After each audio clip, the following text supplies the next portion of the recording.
Hey guys, welcome to selfish. यार, XAT exam की last minute strategies, कुछ tips discuss करते हैं कि आपको एग्जाम कैसे देना चाहिए। एक्चुअली कल ही हमारा एग्जाम है जैट का, 8 जनवरी 2023 को 2 बजे से 5:30 बजे तक। ये तो हमने डिस्कस कर ही लिया था कि क्यू पेपर 3.5 आवर्स यानी 3.5 घंटे का कर दिया गया है। Just to let everyone know, ये एग्जाम सिंगल स्लॉट में होता है, तो इसमें कोई स्केलिंग वगैरह नहीं होती। बट इस बार बेसिकली डिसीजन मेकिंग का एक क्वेश्चन बढ़ गया है। हमारा जो मेजर अटेम्प्ट वाला पार्ट है वो पार्ट 1 है, जिसके बेसिस पे परसेंटाइल डिसाइड होती है। वर्बल एबिलिटी एंड एलआर, ये एलआर एक्चुअली क्रिटिकल रीजनिंग होता है, तो इसके 26 क्वेश्चन है, डिसीजन मेकिंग के 22, एंड क्वांट एंड एआई के 28 क्वेश्चंस। टोटल 76 क्वेश्चंस इस बार ये बन रहा है। तो इन क्वेश्चंस को किस तरीके से 175 मिनट्स में अटेम्प्ट करना चाहिए, ये सबसे बड़ी स्ट्रैटेजी है।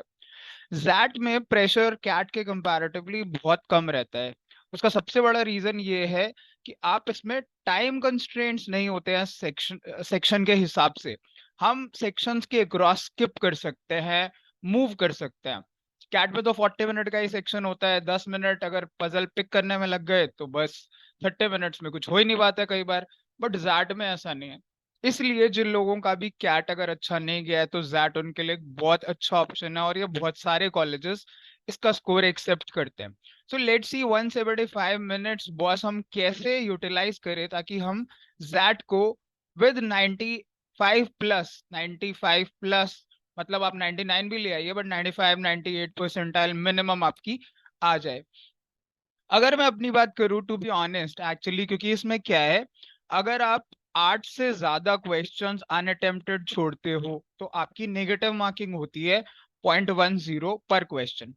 हालांकि ये कोई बहुत बड़ा इशू नहीं है, आपको इस पे ज्यादा ध्यान नहीं देना चाहिए, लेकिन अगर आप बहुत ज्यादा क्वेश्चन छोड़ने का प्लान कर रहे हो then it is going to be a problem boss, right? So let's try to understand, because for example, like I would advise, we should start with decision making or verbal ability. मैं अपनी बात करूँ तो I'll start with decision making. ये 22 question to be honest 40 से 45 minute, 40 to 45 minutes में हमें कर देने चाहिए। That should be your target कि 40 मिनट से 45 मिनट में मैं डिसीजन मेकिंग निपटा दूं। अगर नहीं भी निपट रही है तो आप देखिए 40 45 मिनट से ज्यादा आप इनिशियली डिसीजन मेकिंग को मत दीजिए। मेरी एडवाइस होगी कि डिसीजन मेकिंग में आप ऑलमोस्ट सारे क्वेश्चन अटेम्प्ट करिए। जैसे कुछ स्टूडेंट्स का मानना होता है कि सर वो जो डिक्रीजिंग ऑर्डर ऑफ, मतलब डिसीजन मेकिंग के कुछ क्वेश्चन होता है ना जिसमें डिक्रीजिंग ऑर्डर ऑफ इफेक्टिवनेस या इंक्रीजिंग ऑर्डर ऑफ इफेक्टिवनेस, जिसमें ऑर्डरिंग करनी होती है, वो बहुत डिफिकल्ट होता है। तो वो प्लान करके चलते हैं, हम वो छोड़ ही देंगे। यार अगर वो आप छोड़ दोगे ना तो 6 से 8 क्वेश्चन तो आप मान के चलो आपने डिसीजन मेकिंग में छोड़ छोड़ दिया है, which is a very bad strategy.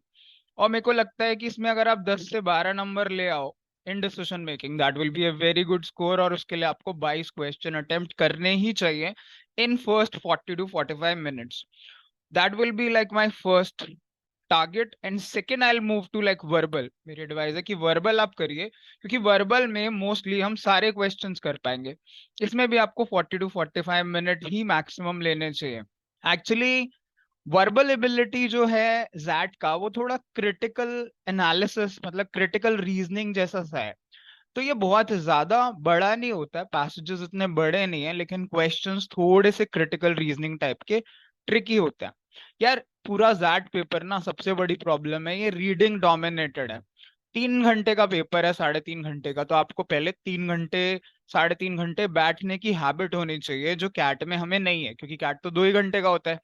तो ये एक बड़ी प्रॉब्लम हो सकती है उन लोगों के लिए जिनकी रीडिंग हैबिट नहीं है, क्योंकि 1 घंटे के बाद आपके सर में दर्द होने लगेगा and you will not be able to read. और रीडिंग तो सारे में है, डिसीजन मेकिंग में, वीए में, क्वांट में। So please focus on that part कि आप रीडिंग ढंग से कर रहे हो ताकि आप इस पेपर को ढंग से अटेम्प्ट कर सको।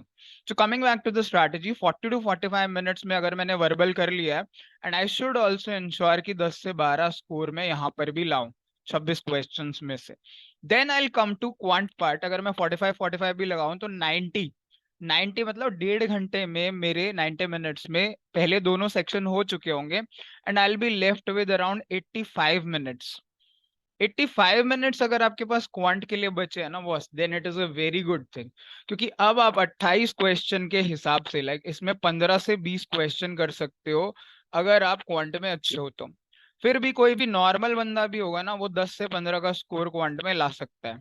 And I can tell you, XAT में 27-28 का स्कोर तो बहुत अच्छा है। अगर कोई 30 प्लस स्कोर ला रहा है, he or she will surely get a call from Excel. आ रहा है बीएम, बिजनेस मैनेजमेंट प्रोग्राम, जो इनका सबसे फ्लैगशिप प्रोग्राम है।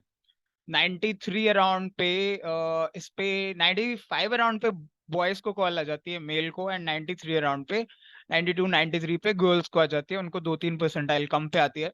अगर एचआरएम की बात करूं तो 93 परसेंटाइल पे मेल को कॉल आ जाती है, एंड 90 के करीब पे फीमेल को कॉल आ जाती है। तो अगर आप 30 नंबर के करीब इसमें ले आते हो, देन आपके लिए इतने अच्छे कॉलेजेस के डोर ओपन हो जाते हैं, you can not even imagine. So my advice will be कि 40 to 45 मिनट डिसीजन मेकिंग में लीजिए, then go to verbal ability 40 to 45 उसमें लीजिए, एंड कोशिश करिए कि इसके 22 और इसके 26 सारे क्वेश्चन आप अटेम्प्ट कर सको। यू शुड, अगर आपको लग रहा है ए बी में से आपको डाउट है, then try to drill down and कोशिश करिए उसे अटेम्प्ट करिए, क्योंकि क्वांट में मोस्टली लोग 8 से ज्यादा ही क्वेश्चन छोड़ते हैं। बहुत कम लोग होते हैं जो 20 से ऊपर अटेम्प्ट कर पाएंगे। ठीक है, तो अगर आपके मान लीजिए 8 के ऊपर एक आधा क्वेश्चन छूट भी जाता है, then you shouldn't be worried about it. So that will be like my strategy, and मेरे हिसाब से आपको यही फॉलो करना चाहिए कि थर्ड क्वांट होना चाहिए, बिकॉज क्वांट में मैं चाहूंगा जितना ज्यादा टाइम मुझे मिले, उतने अच्छे से मैं उतनी शांति से आराम से क्वांट कर सकता हूँ। इसमें फायदा ये है कि कुछ लोग जो traditional way of solving use करते हैं ना, इक्वेशंस बना बना के, वेरिएबल्स ले लेके, उनको भी इतनी दिक्कत नहीं आएगी, बिकॉज यार आपके पास तकरीबन 1.5 घंटा है 15 से 20 क्वेश्चन करने के लिए। ठीक है, इसके बाद तो खैर कीबोर्ड टेस्टिंग वगैरह है। ऐसे अगर की बात करो, अगर पार्ट 3 की, तो मेरा मानना है कि पहले आप जीके अटेम्प्ट करिए 25 क्वेश्चन, जो आप शायद 5 to 7 मिनट्स में कर सकते हो। या जीके का तो ऐसा है, आती होगी तो आती होगी, नहीं तो नहीं आती होगी, और इसमें सारे क्वेश्चन अटेम्प्ट करने हैं, because there is no negative marking in GK, so you have to make sure कि ये आप सारे क्वेश्चन अटेम्प्ट करो। And just to let you know, पिछले में भी हमने कहा था वीडियो में कि जीके की परसेंटाइल जो है अलग से आती है, वो पार्ट 1 में कैलकुलेट नहीं होती है, जिसके बेसिस पे कॉल्स आते हैं।